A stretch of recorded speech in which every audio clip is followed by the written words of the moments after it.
Hi, my name is Murali Nemani. I'm with ScienceLogic, and I've got Russ Elsner, who's part of our Office of CTO. Russ, you just did a talk with General Dynamics IT Group. They're a huge conglomerate. They serve both federal and large enterprise customers.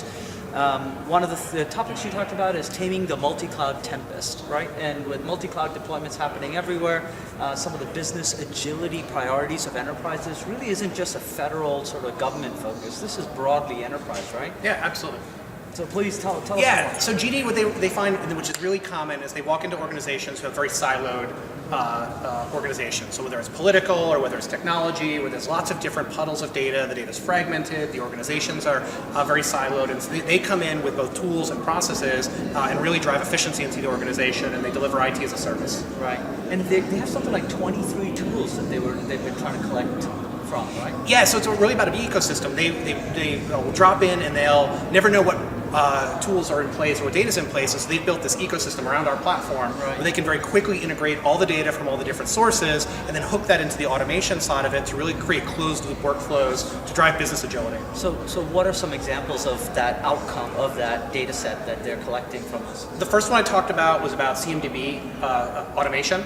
Is that one of the classic issues with IT and government as well as civilian is that the CMDB is frequently out of date and stale. And so making operational decisions, driving change, incident is hard because the data is untrustworthy. So one of the things they've done is they've used our platform again to automatically discover and synchronize our database with the CMDB to make sure it's in real time and up to date. And this has driven huge reductions in incident MTTR, where they go from 4 hours down to 15 minutes, and then change. When they actually request a change in the government, there's a lot of red tape, there's a lot of bureaucracy, and they tell a story where they've taken change management and they've moved the change process from an 8-hour process where they had 100 people on the phone call down to a 15-minute where they're just looking at one of our dashboards, and they can do it very, very rapidly. That's pretty powerful. Yeah. So one of the other things that's not just a government issue is on compliance and regulatory side. It's broadly relevant to enterprises. So tell us about that one.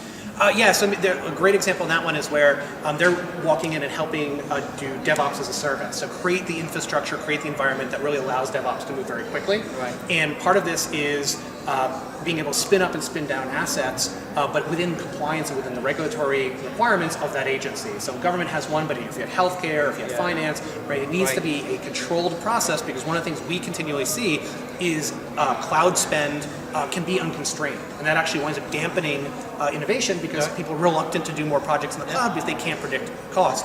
So this project that GD IT did with our platform really allows them to do just-in-time delivery of IT assets to the DevOps teams, but within costs, along budgetary restrictions, and the ROI is built in, and the compliance is built into the process automatically. So this is a big part of how Ops becomes an enabler of the DevOps movement. Absolutely. And rather than always being the bottleneck of the speed and agility argument of DevOps.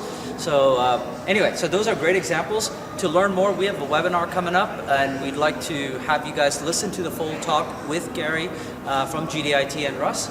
So please look for that information below at the link that you'll be seeing with this video. Thank you very much.